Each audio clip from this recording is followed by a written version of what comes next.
Das war die ganze Woche für den heutigen Tag.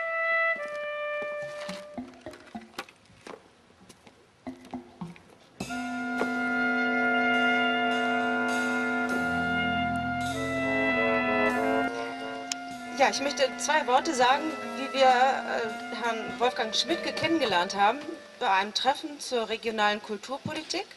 Das Schlagwort ist ja Vernetzung und dann wurde uns Herr Schmidtke vorgestellt und ja, jetzt sind wir vernetzt und wir freuen uns auf, ich denke mal, einen ganz verrückten Nachmittag. Viel Spaß!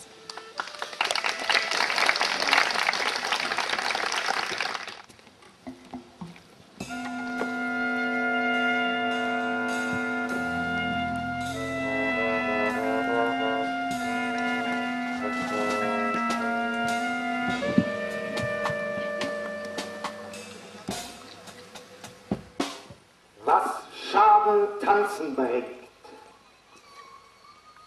Der um Legende tanzt, ist ein Ring oder Zirkel, des Mittel der Tuffel ist. Wann er Stift, so licht Tänz auf, dass sich die unkuschen Menschen ansehen, angriffen und miteinander reden und dadurch entzündet werden durch Unkuschheit und böse fleischlich Begierde gewinnen und Gunst darzugeben, und Lust darin haben, damit sie tödlich sünden und in Willstricke des Tuffels fallen und verlieren da all ihr guten Werk, die sie getan haben, und was sie für was tun, das ist nie kein Nutz zu ewigem Leben. Menschen, die sich süß drücken vor Übel, die mögen sich vor dem Gesang Tummel verbergen, die mit ihrem Pfiffen und Luten die anderen zusammenrufen, als eben der Mesener tut oder als der Hirt mit dem Horn das Vieh zusammenlockt.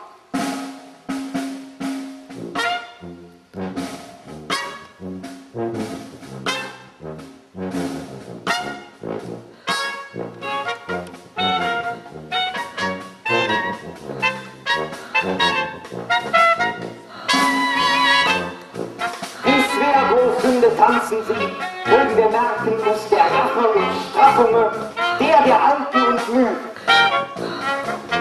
Wir lesen von dem Ersten, den die Bücher beschrieben, dass danach folgt eine gar große Rache.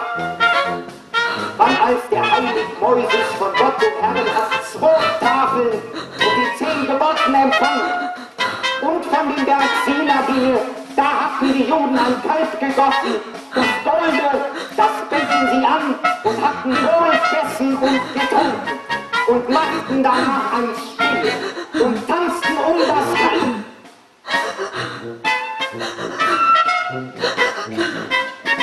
So war Moses so zornig, dass der anderen Juden 33.000 Juden auf einmal. Also sollten alle Obersten und Vorleser hindern, wer und straffen tanzen, besonder so man ist an dem Dienst des Herrn in der Kirche oder so man vieren sollte.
Es war in Brabant. Ein fröhliche Frau, die allerheilige Tag die Tochter und Knaben sammelt, und den Tanz anhebe und vorwärts.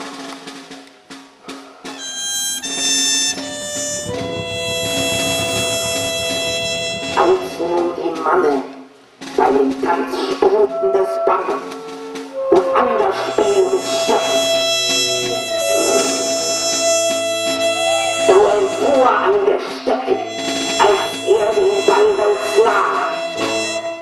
traf dieselbe Frohe an ihr Held, dass ich niederfiel und starb.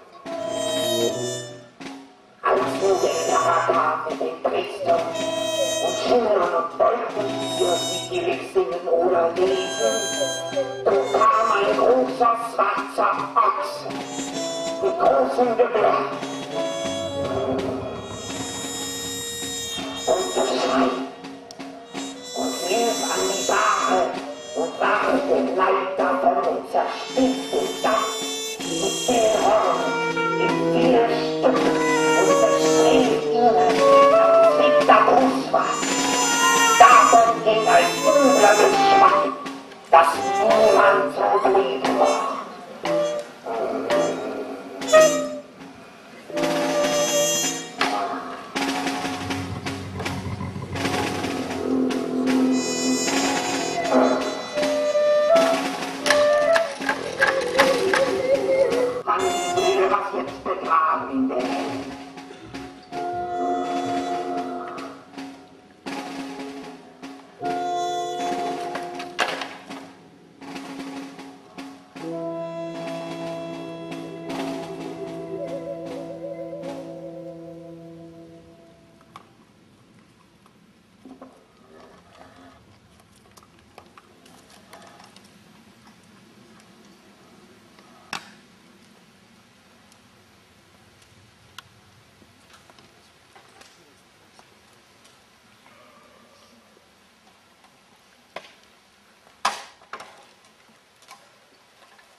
Jeder Samen ist heilig, jeder Samen ist gut.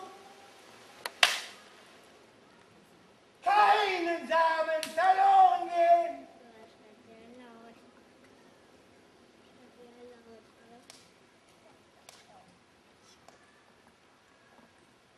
Look at me. I'm as helpless as a kitten up a tree. And I feel like clinging to a cloud. I can't understand.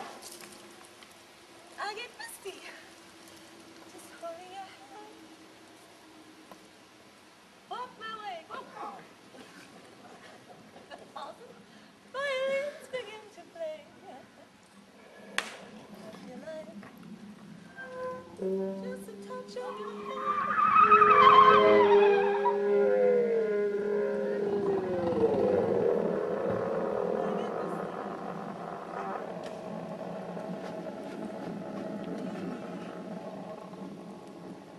and you see that you're leading me on, and it's just what you do. And you tell me just how hopelessly I'm good at falling. You.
Mäntel und Schleier, das Schwert schnitt allenthalben, wann die Töchter lasen allenthalben, sich sehen und beschoben, Formen, hinten, unten und oben. Wohl werden die Seelen verwundet mit einem wohlgeschliffen Schwert, das wohl gefegt und schon ist, wann dahin kommen gewöhnlich die allerbest ustbereiten und gezierten Tochter. Ja, die zierliche Schmückung ist des Tuches ein Umlauf und mit Uf und Niederschmecken. Und dadurch wird gelehrt die Schönheit der Tochter. Ja, die bleichen und gelben werden da rösenlicht und dünken die Gaffer hübsch. Zum anderen so gebrocht der Tuffel, damit allein ein Strohwix oder Fackeln zu entzünden die Herzen der Menschlichen in Unkuschelt und eins ganzen Biemenstrohs. Dann je mehr Tochter und Knaben, da sind je mehr Fackeln er hat. Darum die Mütter, die ihr Töchter zierend zu Tanz schmücken, Die trinkt gleich ein, der dürre Strohwerk, oder Riesach Salbut mit Öl oder Schmalz. Das ist Best-Bass-Bär. Und in das Feuer werfet. Zum dritten gebraucht da der Tuffel die allermächtigsten und bequemlichsten Waffen und Gezauber, die er haben mag. Also du sind Proben und Töchter, wenn der Tuffel hergelte, muss die Proben, der böse Prophet Balaam, zu betrieben die Kinder von Israel. Auch der Tuffel, der heiligen Job, herrlich quält an dem Leibe, quält. Ja.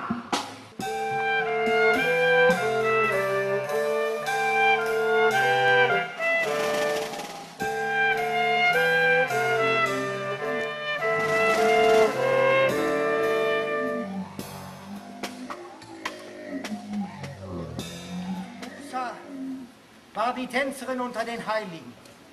Guter Leute Kind, war sie ein anmutvolles Jungfräulein, welches der Mutter Gottes fleißig diente, nur von einer Leidenschaft bewegt, nämlich von einer unbezwinglichen Tanzlust.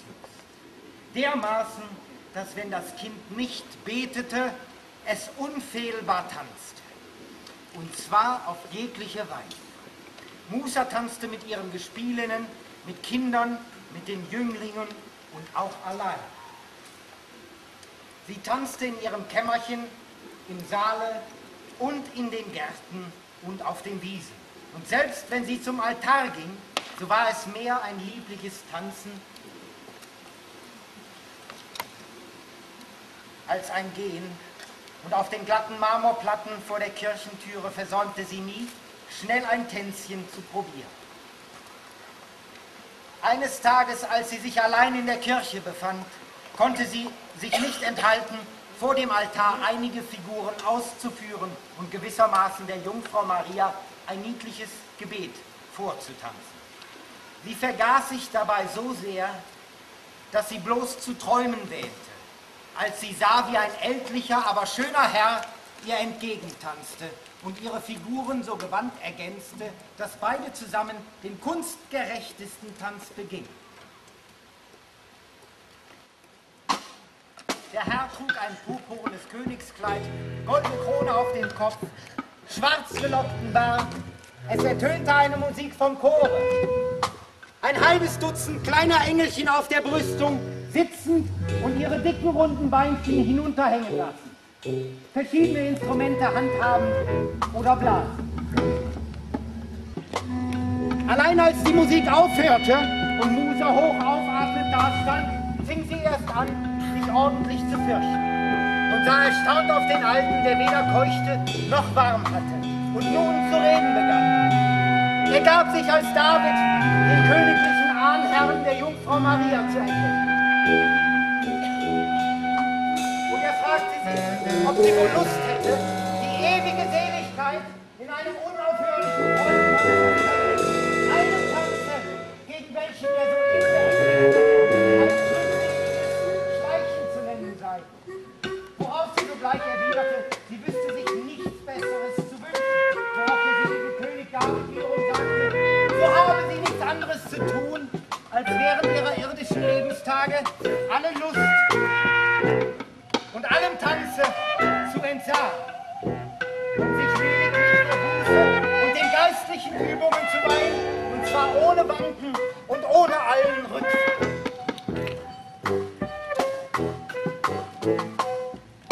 Und sie zweifelte, ob denn auch im Himmel wirklich getanzt würde, denn alles habe seine Zeit. Die Tanzboden schien ihr gut und schmecklich, um darauf zu tanzen. Folglich würde der Himmel wohl Anreigenschaften haben. Ansonsten ja der Tod ein überflüssiges Ding wäre. Allein David setzte ihr auseinander, wie sehr sie in dieser Beziehung in Irrtum sei, und bewies ihr durch viele Bibelstellen sowie durch sein eigenes Beispiel, dass das Tanzen allerdings eine geheiligte Beschäftigung für Selige sei. Jetzt aber erfordere es einen raschen Entschluss, ja oder nein, ob sie durch zeitliche Entsagung zur ewigen Freude eingehen wolle oder nicht.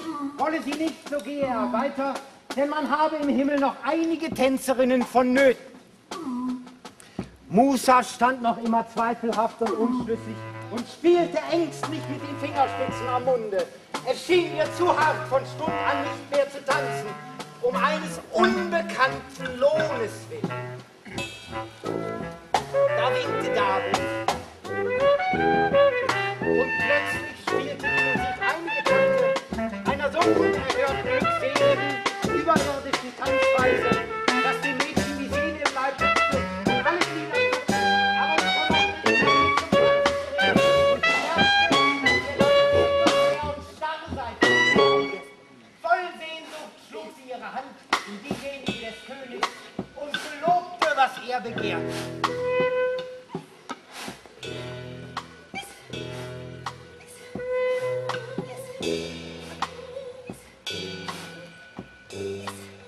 Er ward nicht mehr gesehen.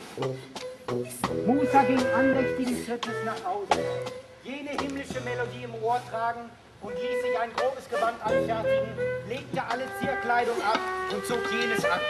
Zugleich baute sie sich im Hintergrunde des Gartens ihrer Eltern, wo ein dichter Schatten von Bäumen lagerte, eine Zelle, ein Bettchen von Moos darin und lebte dort von nun an abgeschieden von ihren Hausgenossen als eine Büßerin und Heilige.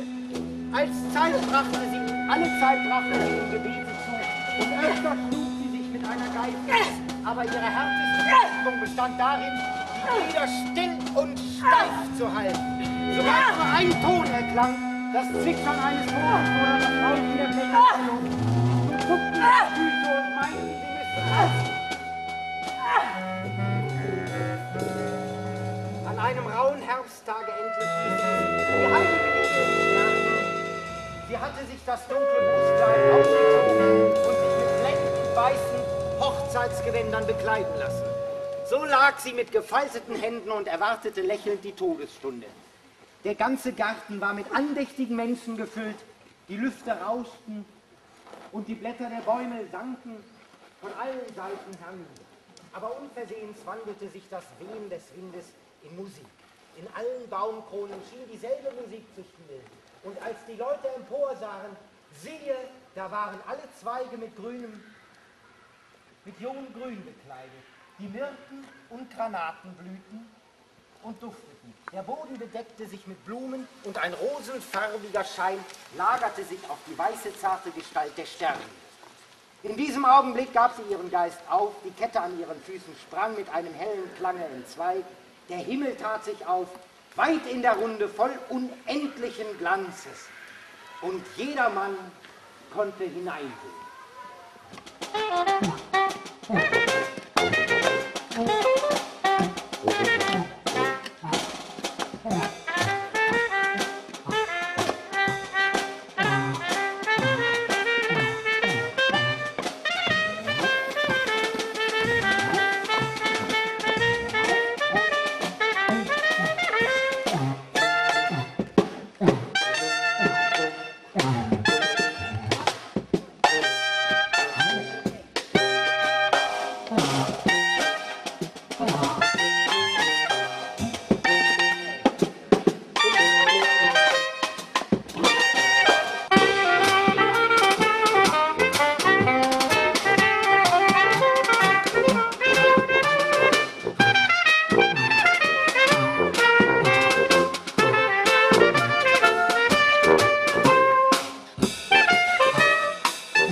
grausam sind im Bösen, suchten ihre Kasperpuppe im Bild deiner Liebe und meiner Hoffnung. Was kümmerte mich deine Vergangenheit, wenn deine Seele eine reiner Zukunft zuging, beglückt umarmt den Steinstreiben und meine Liebe führte uns aus dem Zirkus zum Leben.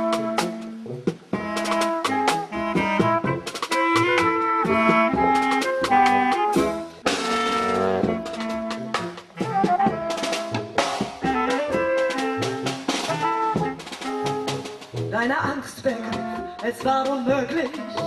Der Kampf gegen die Leute ist die Hölle. So verließ du mich, wortlos Geliebte, und versetzte glücklich in deinem Schicksal.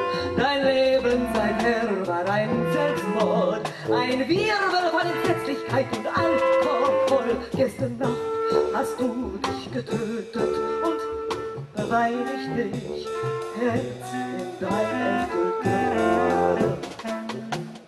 Im Tod weiß gekleidet, wirst du deine Hoffnung erfüllen.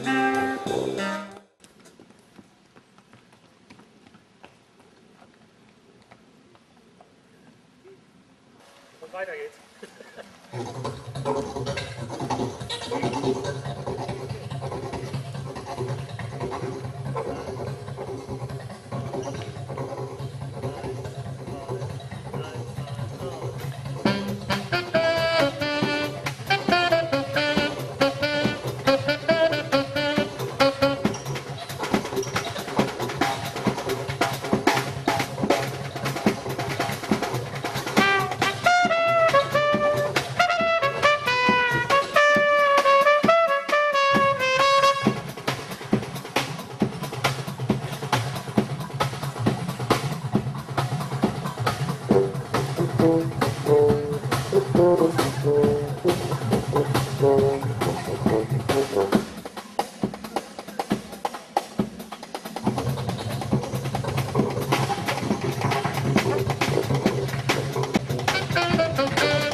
Thank